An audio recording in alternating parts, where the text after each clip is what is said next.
ప్రాంతాల నుంచి గంజాయి విచ్చలవిడిగా రవాణా అవుతుంటే మరోవైపు నగరంలో మాదక ద్రవ్యాల ముఠాలు రెచ్చిపోతున్నాయి. ప్రైవేటు వాహనాల ద్వారా యువతే టార్గెట్ గా మాదక ద్రవ్యాలు గంజాయి సరఫరా చేస్తున్నారు. ఇందుకోసం ఎయిర్పోర్ట్ సీపోర్ట్లను కూడా మాధ్యమాలుగా డ్రగ్స్ ముఠాలు వాడుకుంటున్నాయి. 2 నెలల క్రితం MDMA డ్రగ్స్ సరఫరా చేస్తున్న ఓ వ్యక్తిని అరెస్ట్ చేయగా ఇవాళ కూడా మద్దిలపాలెం బస్టాండ్ వద్ద పోలీసుల మాదక ద్రవ్యాలు స్వాధీనం చేసుకున్నారు. మాదక ద్రవ్యాలను అరికట్టడం కోసం ఎన్ని ప్రయత్నాలు చేసినా డ్రగ్స్ ముఠాలు కొత్త మార్గాలను అన్వేషిస్తున్నాయి.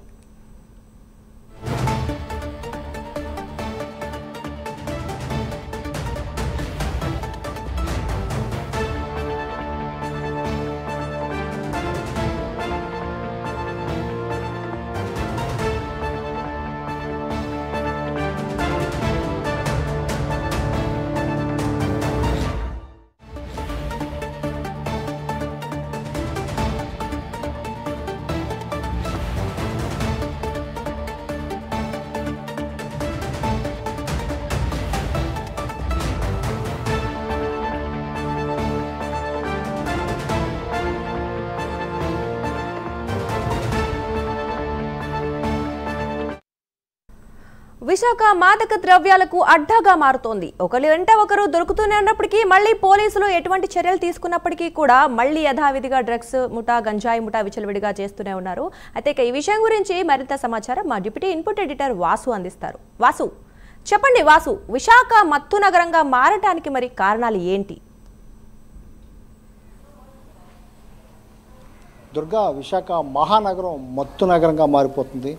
గత కొన్ని సంవత్సరాలుగా కూడా పోలీసులు ఎన్ని చర్యలు తీసుకున్నప్పుడు కూడా ఒకవైపు గంజాయి అక్రమ రవాణా, మరోవైపు మాదక ద్రవ్యాలు. ఈ మాదక ద్రవ్యాలు కూడా యువతను టార్గెట్ చేసుకుని కాలేజీల దగ్గర మీ మాదక ద్రవ్యాలు విక్రయాలు బాగా పెరిగిపోయినాయి. మనం చూడవచ్చు, విశాఖలో ఎక్కడ చూసినా సరే 2 నెలలకి 3 నెలలకి ఎక్కడో చోట మాదక ద్రవ్యాలు పట్టుబట్టడం జరుగుతుంది.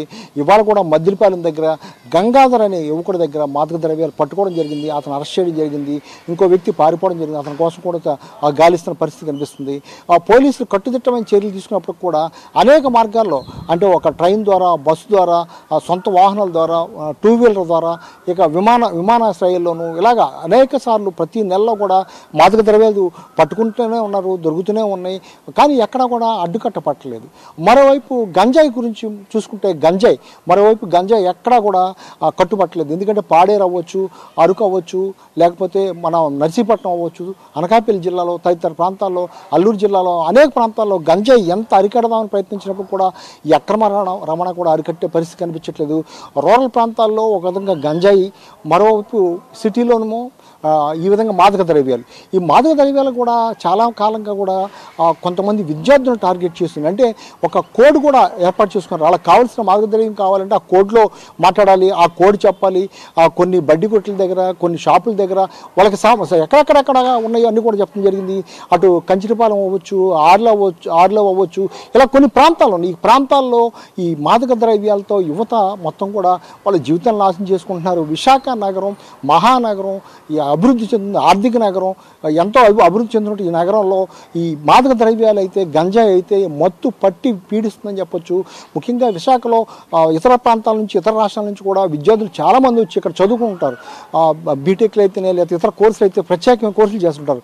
వాళ్ళకు కూడా ఈ మాదక ద్రవ్యాలు అలవాటు చేయటం, లేకపోతే మాదక ద్రవ్యాలతో తయారు చేసినటువంటి, గంజాయితో తయారు చేసిన చాక్లెట్లు, సిగరెట్లు, ఇలా అనేకమైనవి ఎప్పటికప్పుడు పట్టుకుంటున్నారు.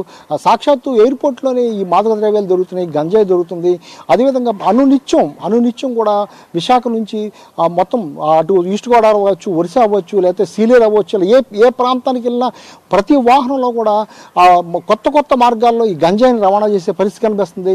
అటు గంజాయి, ఇటు మాదక ద్రవ్యాలు, ఈ విధంగా యువత అయితే మొత్తం దీనికి బానిస అయిపోయే పరిస్థితి ఏర్పడుతుంది. విశాఖ నగరంలో గత 2-3 ఏళ్లుగా బాగా పెరిగిపోయిందని చెప్పొచ్చు. దువ్వాడ పోలీస్ స్టేషన్ పరిధిలో ఇటీవల పట్టుకోవడం జరిగింది. అదేవిధంగా ఎయిర్పోర్ట్ పోలీస్ స్టేషన్ పరిధిలో పట్టుకోవడం జరిగింది. 3 టౌన్ పోలీస్ స్టేషన్ పరిధిలో పట్టుకోవడం జరిగింది. ఇవాళ కూడా పోలీస్ స్టేషన్ 4వ పట్టణ పోలీస్ స్టేషన్ పరిధిలో మన మద్దిలపాలెం దగ్గర మొత్తం పట్టుకోవడం జరిగింది. ఇలాగా పట్టుకుని వాళ్ళకి ఎటువంటి శిక్ష వేసినప్పుడు కూడా మళ్ళీ వాళ్ళు మానలేకపోతున్నారు, బానిసలు అయిపోతున్నారు. అంటే ఈ క్యారీ చేసి అమ్మే వాళ్ళు కూడా బానిసలుగానే మారారు.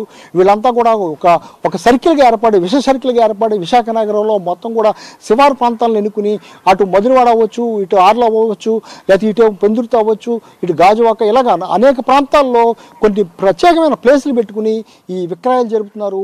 వీటిపై పోలీసులు ఎంత నిఘా పెట్టినప్పుడు కూడా కంట్రోల్ చేయలేని పరిస్థితి ఏర్పడుతుంది.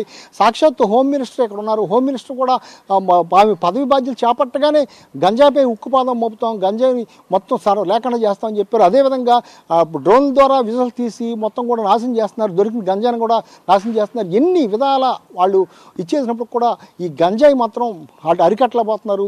విశాఖలో మాదక ద్రవ్యాలు అయితే విచ్చలవిడిగా ఎక్కడి నుంచి వస్తున్నాయి, ఎలా వస్తున్నాయి, ఏం అర్థం కాని పరిస్థితి. దీని మీద పోలీసులు కూడా తూతు మంత్రంగా పట్టుకోవడం, కేసు కట్టడం, వదిలేయడంతో వాళ్ళు మళ్ళీ ఇదే విధంగా ఇందులోకి రావడం జరుగుతుందని విమర్శలు వస్తున్నాయి. తల్లిదండ్రులకు కూడా కనీసం తెలియని పరిస్థితి. ఇక్కడ మాదక ద్రవ్యాలు అలవాటు చేసుకోవడం కాకుండా మాదక ద్రవ్యాలు సేవించడం వల్ల, ఈ చేయడం వల్ల కూడా వాళ్ళు అనేకమైన తప్పులు చేస్తున్నారు. ఈ మత్తులో అనేకమైన తప్పులు చేస్తున్నారు, నేరాలకు పాల్పడుతున్నారు. మనం చూసాం ఈ మధ్య జరిగినటువంటి చాలా హత్యలు అవ్వచ్చు, లేకపోతే కత్తులతో దాడి చేసుకోవడం అవ్వచ్చు, బహిరంగంగా రౌడీల్లా కొట్టుకోవడం జరగవచ్చు. ఇవన్నీ కూడా కేవలం ఈ మాదక ద్రవ్యాలు సేవించిన వాళ్ళు ఈ విధంగా చేస్తున్నారు. మనం చూడొచ్చు విశాఖలో బీచ్ రోడ్లో, గీతం రోడ్లోను, మొత్తం బీచ్ రోడ్లో, ఈ రోడ్లో 11, 12 తర్వాత బీచ్లో కూడా అందరూ కూడా చాలా మత్తుగా మొత్తం చాలా వయసు చాలా చిన్న వయసులో వాళ్ళందరూ కూడా మాదక ద్రవ్యాలను అలవాటు చేసుకుని చాలా ఇబ్బందులు పడుతున్నారు. విశాఖ నగర వాసులు కూడా చాలా ఇబ్బంది పడుతున్నారు. మనం కంచినపాలెం లేకపోతే గౌర కంచినపాలెం ఈ ప్రాంతాల్లో రాత్రి 11 అయింది. ఆ ప్రాంతాల్లో ఈ మాదక ద్రవ్యాలు సేవించి వీళ్ళందరూ కూడా మొత్తం కూడా విశాఖ నగరం అంతా కూడా మాదక ద్రవ్యాలు అటు గంజాయితో నిండిపోయి ఒక మత్తు నగరంగా మారిపోతుందని తల్లిదండ్రులు కూడా గగ్గోలు పెడుతున్నారు. ఇప్పటికైనా పోలీసులు దీన్ని సీరియస్గా తీసుకుని తూతు మంత్రంగా కాకుండా పూర్తి స్థాయిలో అరికట్టాలని కూడా వాళ్ళందరూ కోరే పరిస్థితి కనిపిస్తుంది. Durga, right, thank you Vasu.